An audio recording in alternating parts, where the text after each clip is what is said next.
Hi there, welcome to Transformative Trailer Sales. Today we'll be walking you through your 2012 Rockwood Signature Ultralight fifth wheel. We are just going to start off at the back of the unit. If you notice, that is where your spare tire is going to be. You're just going to have to undo that one wing nut. This cover will pop right out of place, and then you'll just have those two 19mm bolts that hold that spare tire onto that bracket.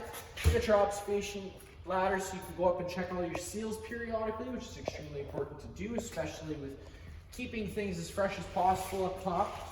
And then locating this bumper tube, you pull on that little pin there the previous customer put in, you can pull that bumper cap right out. It's typically going to be where you want to store your sewer hose after your first use. We do have a brand new one located inside the front compartment, which is why there's nothing in there yet, but that just goes into place like so, and then you do just use that pin to go down, just to hold that in to stop it from coming out.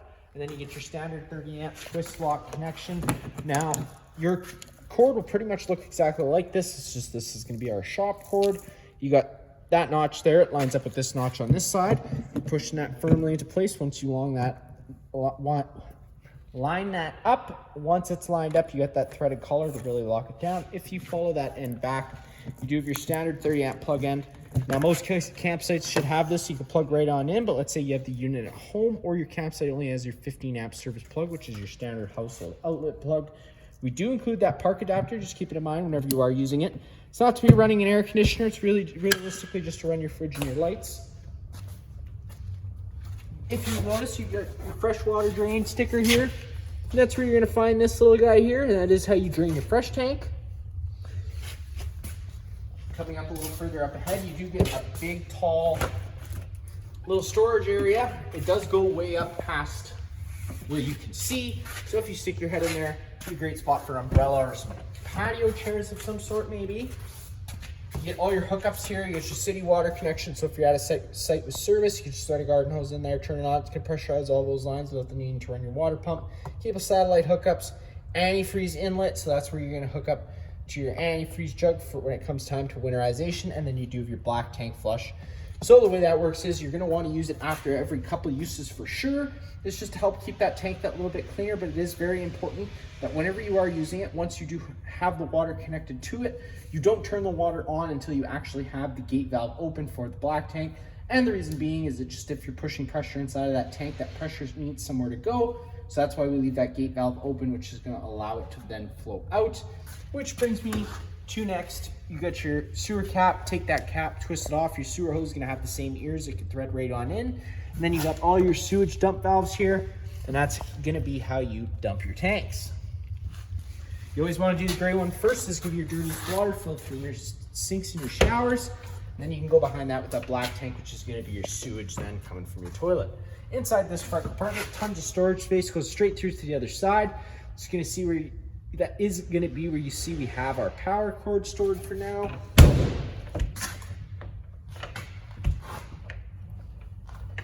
So inside this front compartment, last on the side, this is going to be a propane tank. There's going to be another one located on the other side. We're going to go over the one on the other side just because that's going to be where the control is for it. But the other one is located inside there. Around the front, you got your control for your landing gear. Up is one way, down is the other. Set it where you need it. Inside this front storage compartment is again just going to be a whole bunch of storage. Just keep it in mind of all that wiring, and of course you're not going to be wanting to get in the way of any of those shafts. And of course your battery also is located inside of there. This is a 27 RV unit.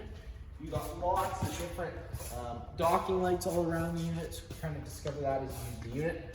And then you come to that other side where that other first propane tank is. It's also going to be where the main tank is. Right up top on the back wall there, you're going to notice with this valve pointed this way to this hose, you're drawing off this tank, so you can turn that counterclockwise like any standard barbecue, nice and slowly, just to open up the flow of propane. Now, if this tank were to go empty, you can just flip this over to the other side, close this one off, and then go open up your other one so that you can draw off that one while either you're getting this one filled or just till the end of your trip. Inside this compartment, flipping that open, that's where you're going to find your outside little grill, as well as your standard starter kit. That's going to come with a bunch of different goodies, including a 15-foot sewer hose, 10-foot water hose, as well as that 15 amp park adapter, and just some other miscellaneous goodies. fridge service port, not much you need to worry about there. You got the quick connect line that's already pre-plumbed straight into those tanks already, so you don't have to bring an extra propane tank for your outside grill. And then of course you get your fresh water fill, so if you're out boondocking or your campsite just doesn't have water, this is where you would fill up your fresh tank, and that's what your water pump draws off of. Behind this little door, it is the service port for your hot water heater. First thing you do whenever you first get to your campsite, now of course this unit's winterized because it's wintertime here in Winnipeg. Hit that pressure relief valve. There should be a shot of water coming out of there letting you know that the tank's full. Obviously this tank's drained because it's wintertime, so that's why when you pull the pressure relief valve, nothing came up. So at that point, it isn't safe to fire up this tank. I wouldn't recommend doing so. It only takes this to run for a few seconds without any water in it for it to burn itself out, and then it gets pretty costly pretty quick. So always make sure that's there. And then you do get 1.1/8" drain bolt right down there at the bottom, so if you're going to drain it, that's going to be how you do so. And then you got your little reset button if you're firing it up on gas. I'm going to go over a reset procedure once we get inside. The button we're going to refer to is just that one. And now to get inside for the best part, you can just take this assist handle, push it up 90 degrees. That'll allow it to lock in place. That'll then allow you to pull down your stairs. You just got to kind of pull it in place. Bottom set flips down, and they all roll out. Assist handle, you do got rear stabilizer jacks at the back. They're on a power system. Hold the extend button, they make their way down. Once the feet do contact the ground, just once you hear the motors wind up, let off the button. You don't want to hold it for too long, and you also don't want to use it to try and level the unit. It's just to stabilize the unit. Using them to level the unit, you could run the risk of bending them. Now, for the best part, to get inside, walking straight up these stairs. This cupboard here, the previous owner did leave some sticky little reminders to let you know where everything is, which is kind of nice. Opening up this cupboard, get all your different controls. This one light, that's going to turn on a main living space light just so you can, of course, see what you're doing. Then you're going to have a bunch of different other light switches, which do exactly what they're labeled. Then you get your slide out switch. Now, before you ever do run your slide out, I always recommend doing a quick visual check inside and out. Just make sure that nothing is shifted during travel, which sometimes things do tend to do. That's going to get caught in between the slide out fascia and the wall. And then of course on the outside, just making sure you have enough room to go all the way out without it running into anything. Once that's done, you can push the button down, which is out. The slide out's going to start making its way out. Whenever you're doing this, it is always a good measure to do full strokes if you can. Now we know that's not always possible, so just whenever you can, try and do full strokes instead of half strokes or quarter strokes. It's just easier on the gear system. And once this slide does reach its full extension, you're going to hear the motors wind up and click.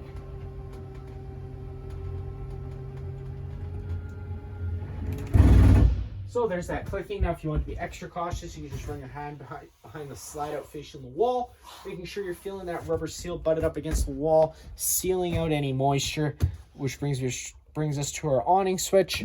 Push and hold that button down. The awning's going to start making its way out. Now once that awning is at its full extension, you're going to see the back of the metal tube and a little flap hang down. Sometimes the flap can get stuck, so you might just have to retract it a couple feet and then roll it back out to try and get it to come down like we're going to right now. Like I said, sometimes they give you a little finicky, so there you go. Now you got that coming down. So now you got your full extension. Now let's say it were to start raining, or you just want a little bit more shade underneath, making sure that this should be already loose. You're just going to pull that arm in towards you, lock it down wherever you like it, and that's where it will stay. Now you're going to notice it changes the pitch of the awning head, allowing water to run off. Again, it's going to allow for more shade underneath as well, so if you want to do the same thing with the front arm, you can do so. Just make sure that before you try and bring this awning in, that you do loosen both these tabs off. Allow these arms back up to their natural resting positions, so when you bring it back in, it doesn't run the risk of bending anything.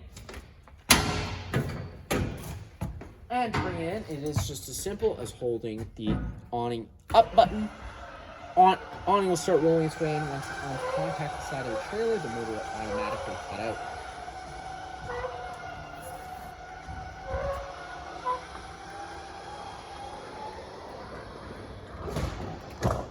There you go.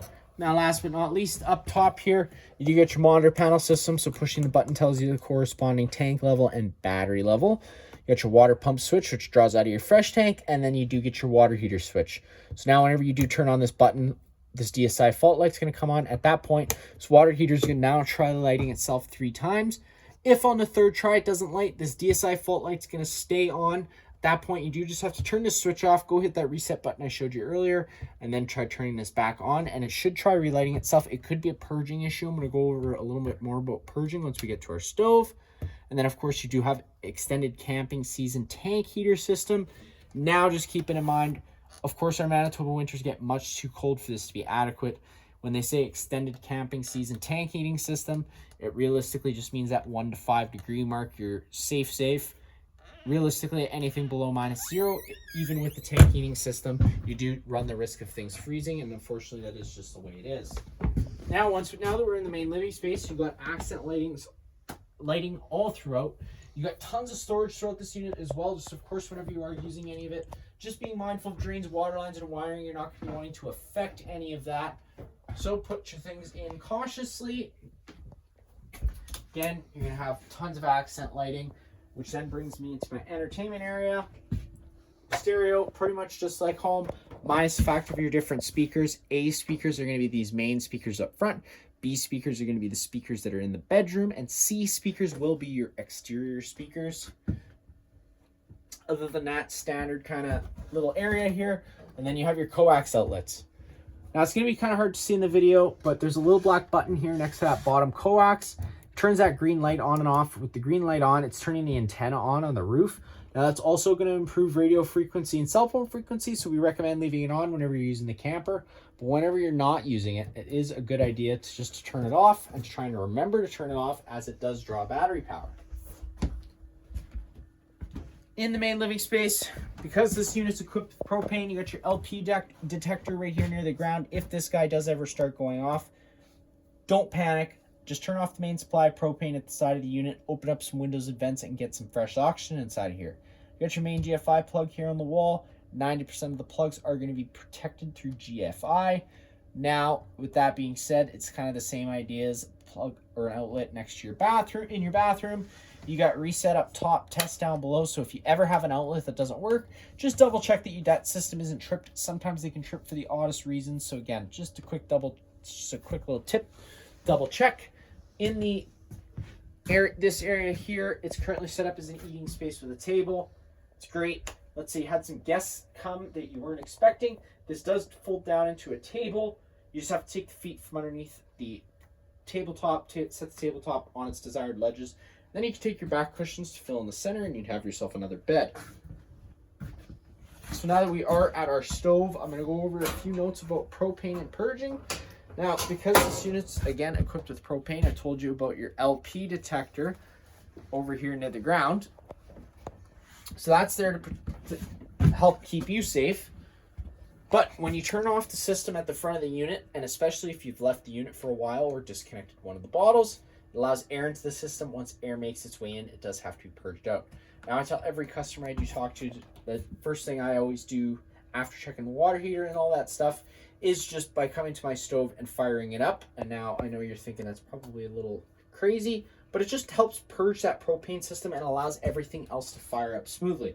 And I'm saying that because not only does your fridge, water heater, and furnace all also run off propane, but those things will only try lighting themselves a few times. And if they don't sense a flame because there's no gas getting to it yet, it can throw a fault code. If you don't know what the fault code means, it could throw a little wrench into your weekend. You could think you have a problem when you don't. So again, that's why I just recommend coming to your stove. It allows you to purge all that air out as efficiently as possible, because you get to decide how long you run the gas valve for and how many lighting sequences it tries to go through.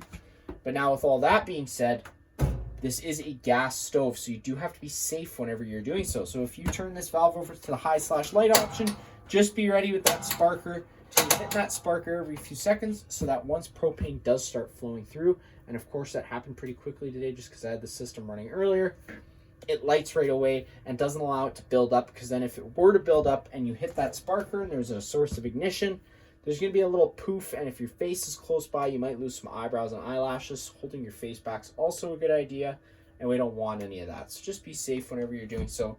But it just goes for the rest of it. And when it comes time to lighting the stove, it's also the same thing. But just be extra patient with the stove. The gas orifice for the pilot is so small, it does take extra long to purge. But once you do turn it over to the pilot option, push and hold the button in. Once the button's in, you can take your lighter, hold it underneath the gas orifice right down there at the back, because the sparker only does do the burners. Once that pilot's able to lit, well, you see, and it came out right away, so then we have to take our lighter back under there and try relighting it again. Now that that's pilot's lit and able to stay lit on its own, without you pushing in on the button, it's ready for you to turn it up to your desired temperature, and it does fire right on up. Now, whenever you are running this, I always recommend running your range hood as well, just so that you are evacuating those fumes as you create them. You got your microwave up top, which again is pretty much just like home. Not much I need to show you there. Which brings us to one of our more important items, which happens to be your fridge. Everybody likes cold drinks, cold food, and food not going bad, I guess, on top of that. So this is where this is. The power switch is just over here. With it in the auto position, it's going to first search for shore power. So that's going to be your AC power, plugging it in on the side. Once that's taken away, if it's on auto, it'll automatically switch over to gas. Now, of course, it's going to be very important that you have your gas on and already purged before you try lighting this fridge. And even if you have the system already purged, let's say you're packing things up, you want it to run solely on gas, you turn it over to that gas option just like you should. Always stick around the fridge for about 5 minutes after, just to make sure that it did actually fire up. Sometimes I've had times when I've even turned this on after the system's been purged, and then all of a sudden the fridge starts beeping and booping, telling me that it's failed to light. Again, that would suck if you walked away and left it overnight and expected to come back the next day with a cold fridge. So that is why I would just recommend sticking around for 5 minutes. Just double check that it actually is working. Temperature control for both the fridge and freezer is just on that right there. Obviously, the fifth option is the coldest option. The first option is going to be cold/warm. If you want that to turn off, it's always a good idea to turn it off. Now, if you're new to camping, one thing you might not think about is if you've had it running all weekend, there's going to be frost and condensation starting to build inside this fridge and freezer. So once you turn this off, it's always a good idea to try to find some way to prop this open and let it unthaw properly and thoroughly, and have some towels in there to soak up the moisture. So that way, if you do leave it for a month or two, it doesn't create the buildup of mold and mildew and gets all gross inside of there with a weird smell. It's just keeping things that little bit cleaner. Now you got your thermostat over here. This is the thermostat for the unit. It fires both the air conditioner and the furnace. Furnace is going to run off propane. It's going to be in its own entity and only have one fan speed. Moves all its air through the floor portals you do have throughout the unit. And again, it's going to be very important you have the system purged prior to trying to light it again, because again, that'll only try lighting itself 3 times. So if you want to turn it to the heat, you just click it to the right, turns the heat on, and it's going to fire up as long as, in theory, everything's good. Temperature selection up top. Obviously, wherever you leave it, that's where it's going to decide to keep the room at. If you turn that to the left once, that turns on your air conditioning fan. Now that's just moving air around using the air conditioner, no heating or cooling involved. And whenever you're doing that, you do have 2 options. You can run it with the louvers closed, in which case it uses its ceiling ducting to move the air throughout the unit. Or if you open all these guys up, it'll dump its air straight down into the main living space. They call it a quick dump. What I recommend doing is, if this has been in the blazing heat for the last 3 weeks, you're taking out camping with the family, I recommend cooling off this main space as quickly as possible by dumping all its air into here, because the air conditioner also sucks all its air into the main living space. So if you cool off the main living space first, it just makes it that much easier to push the air towards the front. To get it to go into air conditioning, you have to click it to the left. At that point, you have to also choose your fan setting now that you're in the cool, and that also goes for the furnace as well.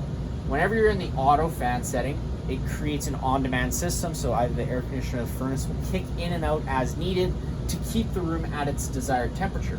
If you've had this fan setting on either high or low, it'll run full-time continuously regardless of what's going on with the temperature. So just keep that in mind if you're sitting there and it's running full-time and you're wondering why it's not kicking off.